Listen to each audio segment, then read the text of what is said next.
विद्यार्थियों नमस्कार, मैं Manish Kumar, Tagore public school Sirohi. Online class में आपका हार्दिक स्वागत है। विद्यार्थियों, कल की क्लास में हमने मौलिक अधिकारों के बारे में जाना था। मैंने आपको बताया भी था कि संविधान की जो विशेषताएं हैं उनमें हमने मौलिक अधिकारों के बारे में पढ़ा जरूर है। संविधान की जो विशेषताएं हैं उनमें हमने पढ़ा है, लेकिन बिल्कुल छोटे लेवल पर इतना ही पढ़ा है कि समानता का अधिकार, इससे आगे नहीं पढ़ा। लेकिन अभी जो आपने कल जो पढ़ा समानता का अधिकार के विभिन्न पार्ट्स, मतलब समानता का अधिकार अनुच्छेद 14 से 18 में दिया गया है, तो उनमें भी अलग अलग 14 में क्या है, 15, 16, 17, 18 में क्या दे रखा है, ठीक है। फिर स्वतंत्रता का अधिकार 19 में क्या दे रखा है, 19 से 22 तक दे रखा है, उसमें क्या दे रखा है। अब अगला जो टॉपिक देखेंगे हम स्वतंत्रता के अधिकार के बाद हमारी बुक में दे रखा है, और उसमें हम देख रहे हैं वो थोड़ा इनसे हट करके है। मतलब मौलिक अधिकारों के बीच में एक टॉपिक दे रखा है जो इनसे अटैच तो है, लेकिन आपको ऐसा लग रहा है कि सर इस टॉपिक की यहाँ क्यों जगह दी गई, क्यों का क्या वजह थी। अभी आपने पढ़ा स्वतंत्रता का अधिकार, लेकिन मैं आपको बता दूं स्वतंत्रता के अधिकार के बीच में ही पाबंदी है। एक ऐसा टॉपिक दे रखा है कि स्वतंत्रता के अधिकार को वहाँ रोका जाता है कुछ समय के लिए, कि आपको वो स्वतंत्रता नहीं है। देखते हैं।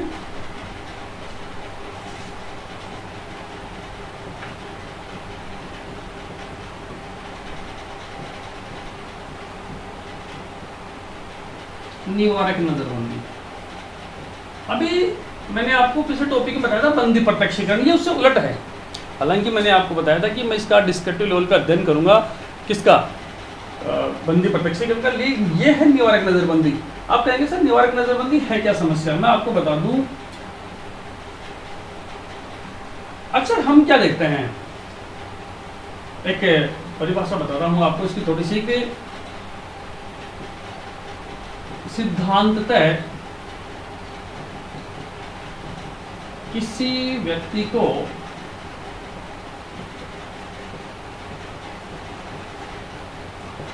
इसलिए गिरफ्तार किया जाता है कि उसने कोई अपराध किया हो,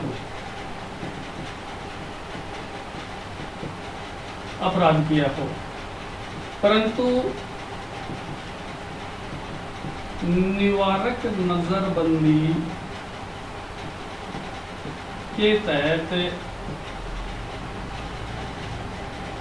किसी व्यक्ति को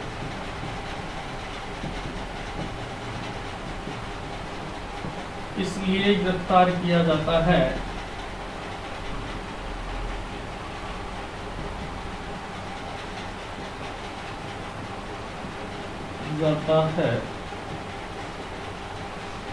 कि वह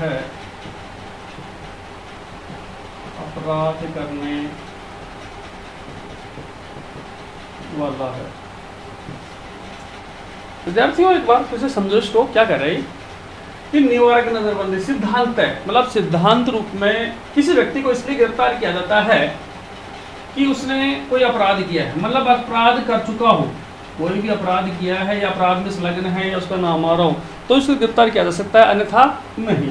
परंतु निवारक नजरबंदी के तहत किसी व्यक्ति को इसलिए गिरफ्तार किया जाता है कि वह अपराध करने वाला है, मतलब वह कोई अपराध करने की संभावना व्यक्त कर रहा है, मतलब ऐसा लग रहा है कि ऐसी संभावना बढ़ रही है कि अपराध करेगा ये व्यक्ति, इसलिए उसको पहले ही गिरफ्तार कर लिया जाता है। विद्यार्थियों, निवारक नजरबंदी के तहत किसी व्यक्ति को गिरफ्तार करके 3 माह तक बंदी बनाया जा सकता है। अभी मैंने आपको पिछले टॉपिक में बताया था कि किसी व्यक्ति को आप गिरफ्तार करते हैं तो उसे कारण बताना पड़ेगा। अगर आप कारण नहीं बताते हो तो व्यक्ति न्यायालय में अनुच्छेद 32 के तहत बंदी प्रत्यक्षीकरण की याचिका लगा सकता है।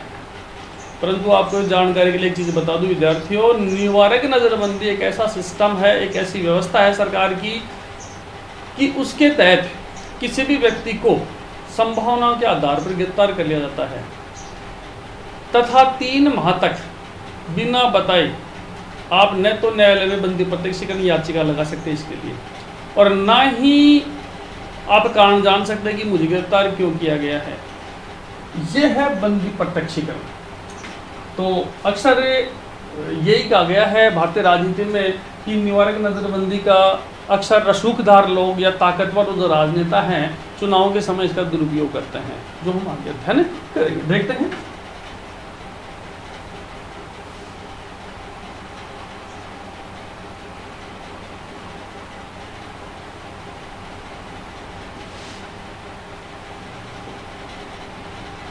इसी के साथ देखते हैं हमें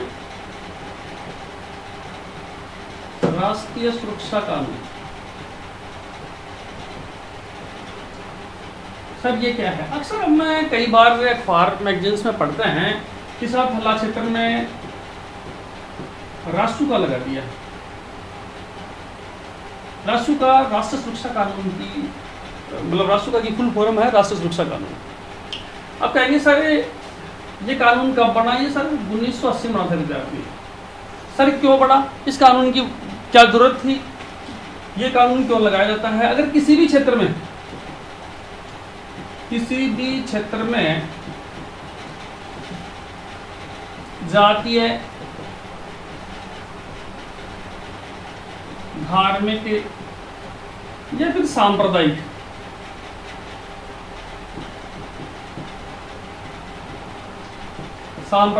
दंगे अगर भड़क रहे हैं और स्थिति कानून के दायरे से बाहर जा रही है, कानून का एक निश्चित दायरा होता है, कानून के दायरे से बाहर हो रही है, ऐसे समय में उस क्षेत्र में क्या लगाया जाता है? राष्ट्रीय सुरक्षा कानून लगाया जाता है, जिससे कि उस क्षेत्र की कानून व्यवस्था नहीं बिगड़े, अराजकता न फैले और उनकी वजह से अन्य लोगों को किसी प्रकार का नुकसान नहीं हो। इस 1980 में राष्ट्रीय सुरक्षा कानून में परिवर्तन करके इसे संशोधित कर दिया गया, कुछ बिंदुओं के साथ इसमें संशोधित कर दिया गया और अभी वर्तमान में ये 1984 द्वारा संशोधित कानून लागू है वर्तमान में। तो एक तो ये हो गया आपका। अभी आगे देखते हैं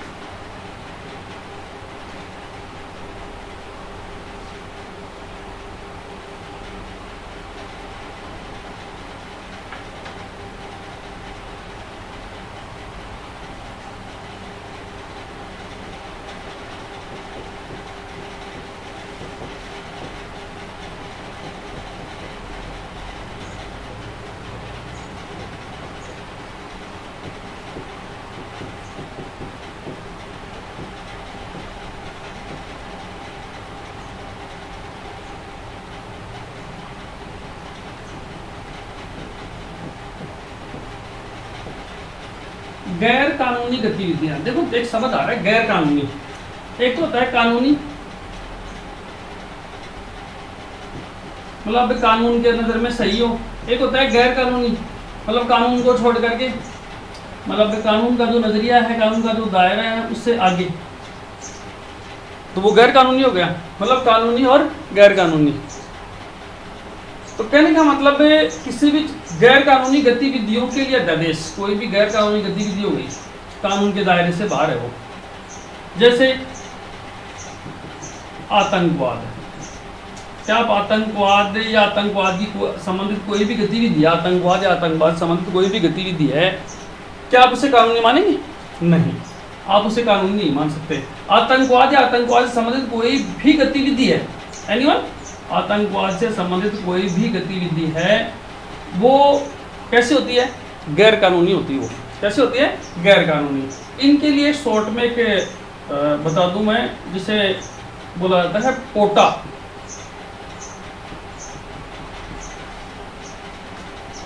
ये कानून बनाया गया था 2004 में, अधिनियम है आतंकवाद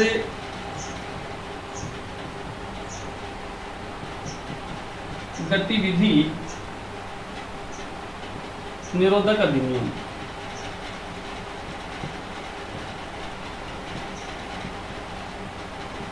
अब सुनो, आतंकवाद गतिविधि निरोधक अधिनियम, मतलब आतंकवाद से संबंधित कोई भी गतिविधि है वो निरोधक, मतलब प्रतिबंधित है।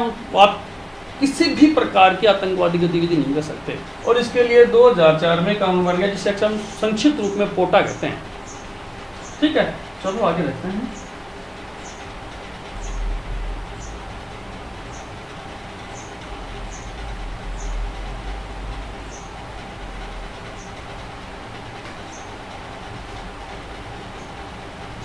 अब आपका तीसरा मौलिक अधिकार है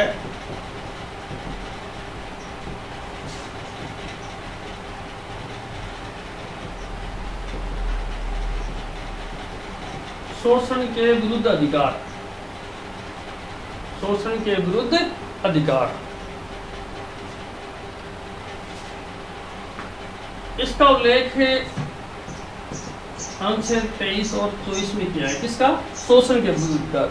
मतलब व्यक्ति का किसी भी स्तर पर शोषण नहीं किया जा सकता। व्यक्ति स्वतंत्र है कि किसी भी कार्य को करने के लिए वो पूर्णतः स्वतंत्र होता है कि वो करे न करे। अगर उससे मेहनत की जरूरत है तो करेगा, नहीं है तो नहीं करेगा। लेकिन आप उसे जबरदस्ती या दबाव में लेकर के या फिर अनैतिक तरीके से मतलब दबा कर उससे वो काम नहीं करवा सकते। अगर आप ऐसा करवा रहे हैं तो वो कानूनन गलत है, मतलब कानून की नज़र में वो गलत है। जैसे मानव के क्रय विक्रय व बेकार पर प्रतिबंध, अनुच्छेद 23 में, मतलब अनुच्छेद 23 में एक चीज बताई गई है कि क्रय विक्रय व बेकार, मानव का क्रय विक्रय मतलब मानव को खरीदा और बेचा नहीं जा सकता। हालांकि विद्यार्थियों एक चीज बता दूं आपको, प्राचीन काल में ऐसा था, प्राचीन काल में ऐसा था। अब एक चीज देख रहे होंगे आप कि सर इसकी क्या जरूरत थी संविधान में, मतलब संविधान में शोषण के विरुद्ध अधिकार, मानव के क्रय खरीदारी और बेचाने की क्या जरूरत थी, ये कानून क्यों बनाया गया? ऐसा तो है ही नहीं विद्यार्थियों, ऐसा अगर था ही नहीं। एक चीज तो आप जानते होंगे, कोई भी कानून तभी बनता है जब ऐसी गतिविधि होती है। अगर गतिविधि नहीं है तो कानून क्यों बनेगा? सीधी सी बात है। मतलब बिना कारण के कोई घटना नहीं होती। तो संविधान में ये अगर मतलब मौलिक अधिकार दिया गया तो इसका भी कोई कारण रहा होगा। बिल्कुल इससे पहले मनुष्य की खरीदारी और बेचान किया जाता था। अक्सर गरीब लोग या कमज़ोर लोग या अन्य छोटे तबकों के लोग अक्सर अपनी संतानों को अच्छा मूल्य लगने पर बेच दिया करते थे। अब सामने वाला जो खरीदार है वो उसके साथ उसका पूर्ण अधिकार, उसके ऊपर वो कैसा व्यवहार करेगा उसके ऊपर डिपेंड करता है। विद्यार्थियों एग्जाम्पल के तौर पर बता दूं, आपने नाम सुना होगा अब्राहम लिंकन, लोकतंत्र डेमोक्रेसी की सबसे बड़ी परिभाषा देने वाले, of the people, by the people, for the people. विद्यार्थियों अब्राहम लिंकन एक खरीदा हुआ दास था। हालांकि वो एक अलग बात है कि वो अपनी प्रतिभा और ताकत के बल पर अमेरिका के राष्ट्रपति बने, वो एक अलग बात है, लेकिन एक खरीदे हुए दास थे। तो विद्यार्थी मैं आपको बता रहा था, मानव के क्रय विक्रय व बेगार पर प्रतिबंध है। मतलब न तो मानव को खरीद सकते न बेच सकते, न ही आप उसे जबरदस्ती बेगार ले सकते। मतलब बेगार नहीं ले सकते आप, वो अपनी इच्छा से ही काम करेगा। आप उसे जबरदस्ती या दबा करके या प्रेशर में लेकर के अनैतिक तरीकों से काम नहीं करवा सकते। अगर आप ऐसा करवा रहे हैं तो वो कानूनन प्रतिबंधित है।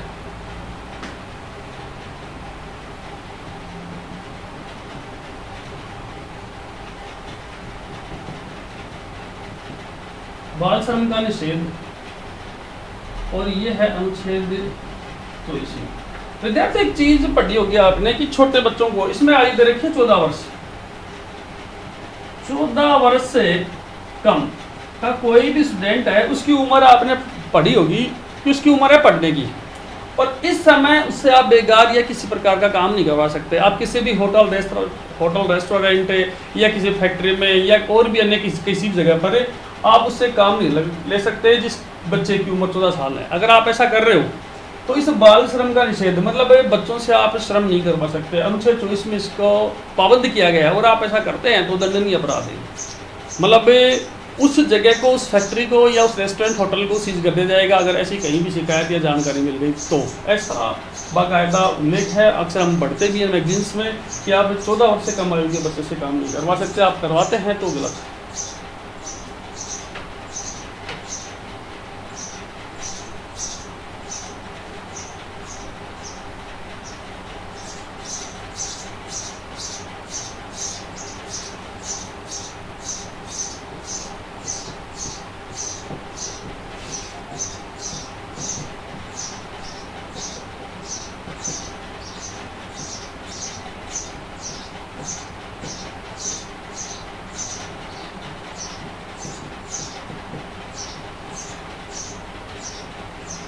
धार्मिक स्वतंत्रता का अधिकार, मतलब भारत विभिन्न धर्मों का देश है, विभिन्न धर्मों को भारतीय संविधान में पनाह दी गई है। ये भी बताया गया है कि पंथनिरपेक्ष किसी भी धर्म को राज धर्म का दर्जा नहीं दिया गया है, सभी धर्म समान हैं।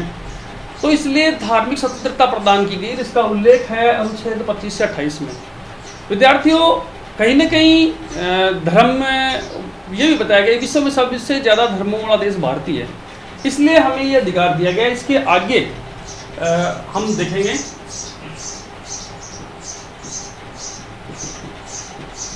अंतःकरण की स्वतंत्रता।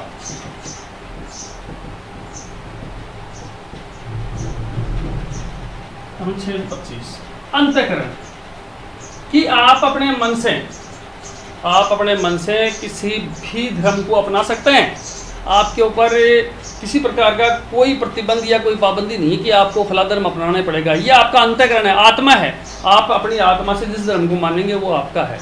मतलब आप जब दबाव में आकर के, आपके ऊपर दबाव लगा करके कोई दूसरा धर्म आपसे ग्रहण नहीं करवा सकता। अगर आप ऐसा कर रहे हो तो कानूनन अपराध है।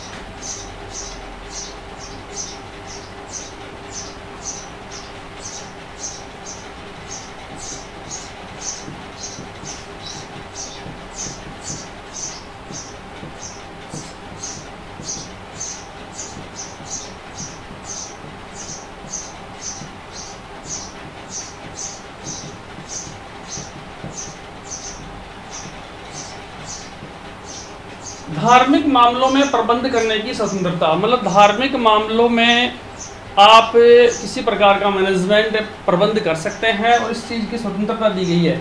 आपका जो भी धर्म है उसका मैनेजमेंट कर सकते हैं कि हमें क्या करना है, क्या नहीं करना, कैसे करना है। इस धर्म की अगर किसी प्रकार में मतलब कोई मीटिंग्स लेनी है या कोई सम्मेलन करना है या फिर और अन्य क्षेत्र में किसी प्रकार से आपको जो करना है मैनेजमेंट कर सकते हैं, प्रबंधन कर सकते हैं। इसके लिए आप उनका स्वतंत्र हैं और इसका उल्लेख अनुच्छेद 26 में किया गया है।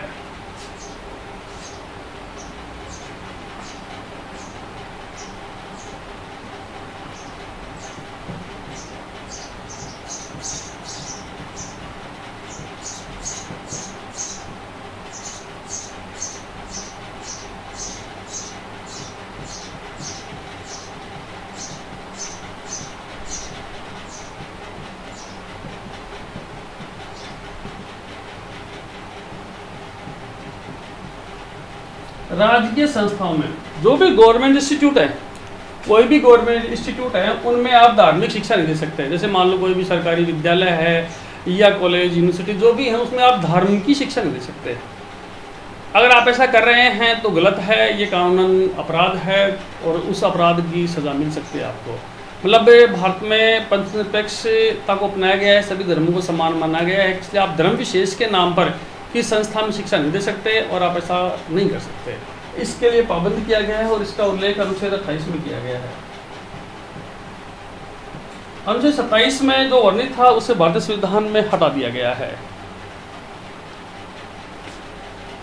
तो विद्यार्थियों, धार्मिक स्वतंत्रता के बारे में मैंने आपको बता दिया कि प्रत्येक व्यक्ति को धर्म की स्वतंत्रता दी गई है। अंतःकरण मन से आप किसी भी धर्म को अपना सकते हैं, अनुच्छेद 25 में है। धार्मिक मामलों में प्रबंधन कर सकते हैं, मैनेजमेंट कर सकते हैं राजकीय संस्थाओं में। कहने का मतलब हमने जो आज निवारक नज़रबंदी के बारे में पढ़ा है, शोषण के विरुद्ध अधिकार के बारे में पढ़ा है और धार्मिक स्वतंत्रता का अधिकार पढ़ा है। मतलब दो अधिकार पढ़े हमने और एक निवारक नज़रबंदी। विद्यार्थियों, मैंने आपको बताया भी था पहले भी, फिर आपको एक बार बता देता हूँ। एक तो आपको जो जो टॉपिक यहाँ क्लियर करवाए जाते हैं उनको बारीकी से अध्ययन कर लो। विद्यार्थियों, जैसे मैंने आपको बताया भी था कि मौलिक अधिकारों से अक्सर क्वेश्चन आता रहता है, मौलिक अधिकारों से अक्सर क्वेश्चन आता रहता है। तो हम लोगों को क्या करना है, जैसे जैसे आपको ये क्लास आपकी हो रही हैं वैसे वैसे आपको इन क्लासों को तैयार करते रहना है। मैंने आपको बताया भी था लगभग, हालांकि हमारा लेवल जो है इस तरीके से आपको अध्ययन करवाया जाता है कि आपको किसी प्रकार की कोई दिक्कत नहीं है। फिर भी अगर आपको किसी प्रकार की कोई दिक्कत आती है तो आप कमेंट्स बॉक्स में लिख करके आप उसका समाधान मांग सकते हैं। और अगर ऐसा नहीं है तो मैंने आपको बताया था कि आपको इसमें ज़्यादा दिक्कत महसूस हो तो आप रफ कॉपी में लिख लेना। जब भी आप अपनी ऑफलाइन क्लासें होंगी आपको बाकायदा प्रत्येक टॉपिक से जो भी आपके शंका है उसका समाधान किया जाएगा, आपको संतुष्ट किया जाएगा। विद्यार्थियों नमस्कार। हमने जो कल की क्लास थी उसमें देखा था, उससे आगे देख रहे हैं। पांचवा मौलिक अधिकार है आपका। कौन सा मौलिक अधिकार है? पांचवा मौलिक अधिकार है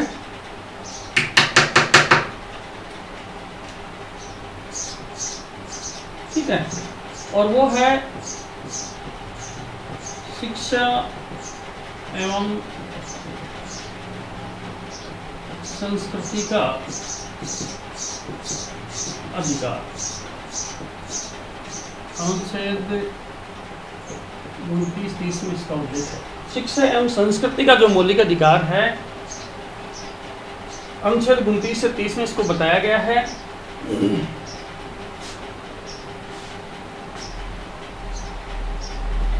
पहला देखते हैं, अल्पसंख्यक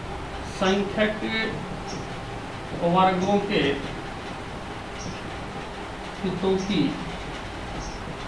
सुरक्षा। अनुच्छेद 29। अनुच्छेद 29 में बताया गया है कि अल्पसंख्यक वर्ग जो भी हैं, सिख, ईसाई, जैन, ये अल्पसंख्यक वर्ग हैं। हालांकि मुस्लिमों को भी अल्पसंख्यक बताया गया है, लेकिन इनके वर्गों की, इनके ये जो वर्ग है अल्पसंख्यक वर्ग है, इनके हित कहीं भी इनके हित प्रभावित नहीं होने चाहिए। किस क्षेत्र में? शिक्षा के क्षेत्र में, संस्कृति के क्षेत्र में। शिक्षा मतलब वो अपने धर्म की या अपने लेवल की, जैसे मान लो किसी को उर्दू पढ़नी है तो वो पढ़ सकता है, आप उसको प्रतिबंधित नहीं कर सकते। ये उसका अधिकार है, हक है कि वो अपने हितों की रक्षा करे। संस्कृति उसका रहन सहन, खान पान, पहनावा जैसा भी है, मतलब उसका रहन सहन, खान पान, पहनावा जैसा भी है वो पहन सकता है। आप उसको रोक नहीं सकते, प्रतिबंधित नहीं कर सकते। अगर आप ऐसा कर रहे हो तो वो गलत है। तो कहने का मतलब अल्पसंख्यक वर्गों के जो हित हैं उनकी सुरक्षा के लिए अनुच्छेद 29 में वर्णन किया गया है कि उनके हितों को सुरक्षित रखा जाएगा, उनके हितों को किसी प्रकार का आघात नहीं हो, उनको किसी प्रकार का नुकसान नहीं हो।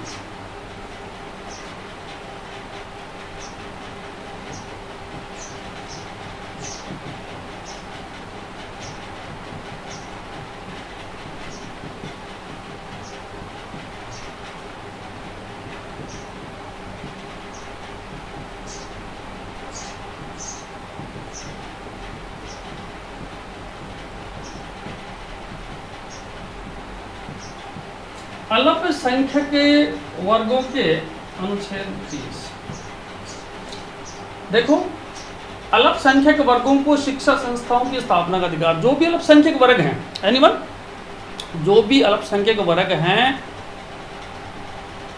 वो अपनी शिक्षा संस्था, मतलब वो कैसे शिक्षा ले रहे हैं, जैसे इस्लाम धर्म वाले हैं, मुस्लिम लोग हैं, वो मदरसा खोल सकते हैं और मदरसे में वो शिक्षा ग्रहण कर सकते हैं। ये अधिकार संविधान द्वारा दिया गया है। आप उस मदरसे को रुकवा नहीं सकते, पाबंदी नहीं लगा सकते। अगर उसमें अनैतिक गतिविधियां हो रही हैं, आतंकवाद से संबंधित गतिविधियां हो रही हैं, वो एक अलग बात है, तो आप उसे रुकवा सकते हैं। बाकी एनीवन जो भी है, अगर वो उस लेवल से हटकर के काम कर रहा है, जरूरी नहीं कि वही हो, इसके अलावा भी अगर उस लेवल से हटकर काम कर रहा है तो आप उसे रुकवा सकते हैं।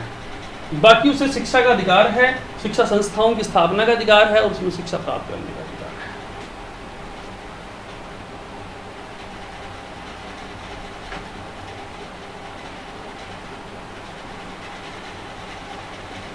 अब आपका लास्ट मौलिक अधिकार है, छठवां, वो देखो।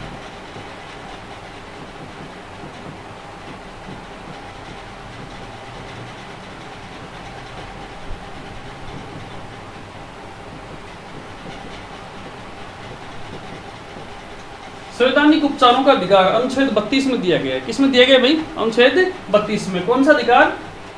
संवैधानिक उपचारों का अधिकार। फिर विद्यार्थी एक चीज बता दूं आपको मैं, आपको बाकी 5 अधिकार दे या नहीं दे, ये अधिकार नहीं मिला। अगर आपको ये 5 दे दी गई, ये नहीं दिया गया ना, तो ये यूजलेस है। आप इनकी सुरक्षा नहीं कर सकते। कैसे? क्यों? क्योंकि यही अधिकार है जिसके तहत आप न्यायालय की शरण लेते हैं। ये एक अधिकार है, इसीलिए डॉक्टर अंबेडकर ने तो इसे मौलिक अधिकारों की आत्मा कह दिया। मौलिक अधिकारों की आत्मा, संवैधानिक उपचारों के अधिकार को क्या कह दिया कि ये तो इन मौलिक अधिकारों की आत्मा है, इसके बिना बाकी मौलिक अधिकारों का कोई महत्व नहीं है। ये अधिकार है तो बाकी का महत्व, और ये नहीं है तो बाकी का कोई महत्व नहीं है। तो विद्यार्थियों, इस मौलिक अधिकार के तहत, कौन से मौलिक अधिकार के तहत? संवैधानिक उपचारों के अधिकार के तहत हमें 5 याचिकाओं के बारे में बताया गया है कि आप कौन कौन सी 5 याचिकाएं लगा सकते हैं, उनके बारे में आपको बता रहा हूं, वो एक बार आप समझ लें। अक्सर ये प्रश्न भी एग्जाम्स में आते रहते हैं। सबसे पहला तो यही है बंदी, तो इसको साफ कर लेते हैं एक बार, फिर देख लेते हैं।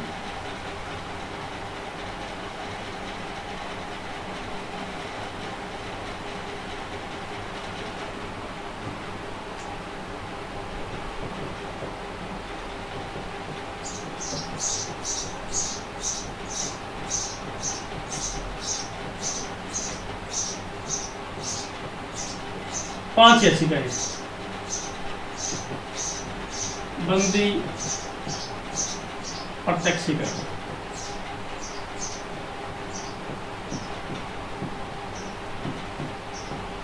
परमादेश,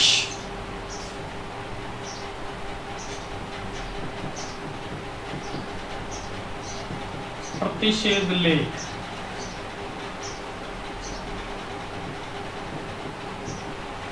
उत्प्रेषण और अधिकार परीक्षा। अब समझ लो, बिल्कुल बेसिक है। अगर आप एक बार भी अच्छे से समझ लोगे तो आपको दिक्कत नहीं आएगी। मैंने ये तो बता ही दिया आपको कि अनुच्छेद 32 के तहत ये 5 याचिकाएं, अनुच्छेद 32 के तहत भारतीय संविधान द्वारा ये 5 याचिकाएं जीटी या याचिकाएं लगाने का जो उल्लेख किया गया वो समझ लो आप। सबसे पहला तो है बंदी प्रत्यक्षीकरण। मैंने आपको बता दिया किसी भी व्यक्ति को गिरफ्तार किया जाता है तो अगले 24 घंटे में उसे किसी भी निकटतम न्यायालय में पेश किया जाए। देखो समझो इसको क्या कर रहा है, बंदी प्रत्यक्षीकरण। अगर किसी व्यक्ति को गिरफ्तार किया गया है तो 24 घंटे के अंदर किसी भी नज़दीकी न्यायालय में उसे पेश किया जाए। अगर ऐसा नहीं है तो न्यायालय द्वारा जो याचिका दायर की जाती है उसे कहते हैं बंदी प्रत्यक्षीकरण याचिका। मतलब उसे बंदी क्यों बनाया गया, इसका कारण बताओ, और अगर बनाया गया है तो उसे निकटतम न्यायालय में पेश क्यों नहीं किया गया। नेक्स्ट, परमादेश। कोई व्यक्ति अपने, कोई भी व्यक्ति तो नहीं कह सकते, अधिकारी कह सकते हैं, कोई अधिकारी है और वो अपने कर्तव्य का निर्वहन नहीं कर रहा। कोई व्यक्ति है और वो अपने कर्तव्य का निर्वहन नहीं, कोई किसी पद पर कोई अधिकारी बैठा है और वो अपने जो उसका कर्तव्य है कि इस पद पर रहते हुए आपको ये कार्य करना है वो नहीं कर रहा है ऐसे, तो उसके लिए न्यायालय द्वारा जो याचिका दायर की जाती है वो है परमादेश। प्रतिषेध लेख, प्रतिषेध मना करना। अक्सर कई बार न्यायालय, जो छोटे न्यायालय हैं, अधीनस्थ न्यायालय हैं, वो अपने अधिकार क्षेत्र से बाहर जाकर सुनवाई करते हैं। मतलब कुछ इन न्यायालयों की भी एक लिस्ट होती है, एक सारणी होती है कि ये न्यायालय, ये मामले इस न्यायालय में दायर किए जा सकते हैं, ये नहीं कर सकते। लेकिन कई बार क्या होता है कि ये अधीनस्थ न्यायालय जो इसके अधिकार क्षेत्र में सीमा में नहीं है, उनको भी मुकदमा दर्ज कर सुनवाई कर लेते हैं। अगर उच्च या उच्चतम न्यायालय को अगर ऐसा लग गया तो वो उस को मना करने के लिए उस न्यायालय को अधिकार क्षेत्र से बाहर जाकर सुनवाई करने पर रोक लगाने के लिए जो याचिका लगाते हैं। दोबारा सुनो कि प्रतिषेध लेख, मना करना कि आप अधिकार क्षेत्र से बाहर जाकर के सुनवाई नहीं कर सकते, और इसके लिए जो रोकने के लिए जो याचिका लगाई जाती है वो है प्रतिषेध लेख। उत्प्रेषण, उच्च या उच्चतम न्यायालय को ऐसा लगता है कि अधीनस्थ न्यायालय में जो मामला या जो विवाद चल रहा है उसकी सुनवाई ढंग से नहीं हो रही, ठीक है, तो उसे ऊपर मंगवाने के लिए, उत्प्रेषण ऊपर मंगवाने के लिए जो याचिका दायर की जाती है उसे कहते हैं उत्प्रेषण लेख। अधिकार परीक्षा, कोई व्यक्ति जिस पद के लिए नियुक्त नहीं हुआ, कोई व्यक्ति जिस पद के लिए नियुक्त नहीं हुआ और उस पद पे कार्य कर रहा है, मतलब उस व्यक्ति में वो योग्यता नहीं है वो काम करने की, उस पद के लिए वो योग्य नहीं है और न ही उस पद पर नियुक्त हुआ वो, लेकिन फिर भी उस पद के लिए काम कर रहा है वो, तो उसे उस कार्य से रोकने के लिए जो याचिका दायर की जाती है वो कहलाती है अधिकार परीक्षा। तो विद्यार्थियों, इनको हम जब नोट्स लेंगे उस समय आपको मैं बाकायदा लिखवा दूंगा कि किस प्रकार से, एक बार फिर से मैं आपको बता देता हूँ, समझ लो, दिक्कत नहीं है कि बंदी प्रत्यक्षीकरण किसी भी व्यक्ति को गिरफ्तार कर लिया गया तो गिरफ्तार करने के 24 घंटे के अंदर उसे निकटतम न्यायालय में पेश किया जाना चाहिए। अगर ऐसा नहीं किया जाता है तो न्यायालय द्वारा बंदी प्रत्यक्षीकरण याचिका दायर की जाती है। परमादेश, कोई अधिकारी अपने कर्तव्य का निर्वहन नहीं कर रहा, उसका कर्तव्य है जो भी, और वो नहीं कर रहा है, तो न्यायालय उससे अपने कर्तव्य निर्वहन के लिए जो याचिका लगाता है वो है परमादेश। प्रतिषेध लेख मना करना, कोई मतलब कोई अधीनस्थ न्यायालय अपने अधिकार क्षेत्र से बाहर जाकर सुनवाई कर रहा है तो उसे रोकने के लिए जो याचिका लगाई जाती है वो कहलाती है प्रतिषेध। उत्प्रेषण, कई विवाद ऐसे होते हैं जिनकी सुनवाई न्यायालय को लगता है उच्च उच्चतम न्यायालय को कि उनकी सुनवाई अच्छे से नहीं हो रही है, ढंग से नहीं हो रही, या उनमें अधिकारों का हनन हो रहा है, तो वो उस मामले को ऊपर मंगवाने के लिए उत्प्रेषण याचिका लगाते हैं। अधिकार परीक्षा, कोई व्यक्ति जिस पद के लिए योग्य नहीं है और ना ही उसके लिए नियुक्त हुआ है फिर भी उस पद के अधिकारों का प्रयोग कर रहा है तो उसे रोकने के लिए जो याचिका लगाई जाती है वो कहलाती है अधिकार परीक्षा। तो प्रिय विद्यार्थियों, वर्तमान में हमारे जो 6 अधिकार थे वो कंप्लीट हो चुके हैं और नेक्स्ट हम मौलिक कर्तव्यों के बारे में अध्ययन करेंगे। मैंने आपको बता दिया, प्रत्येक के ऊपर हम डिस्क्रिप्टिव लेवल पर हमने अध्ययन किया है, समझा है, आप इनको अच्छे से समझेंगे, रिपीट कर करके देखेंगे। जय हिंद, जय भारत।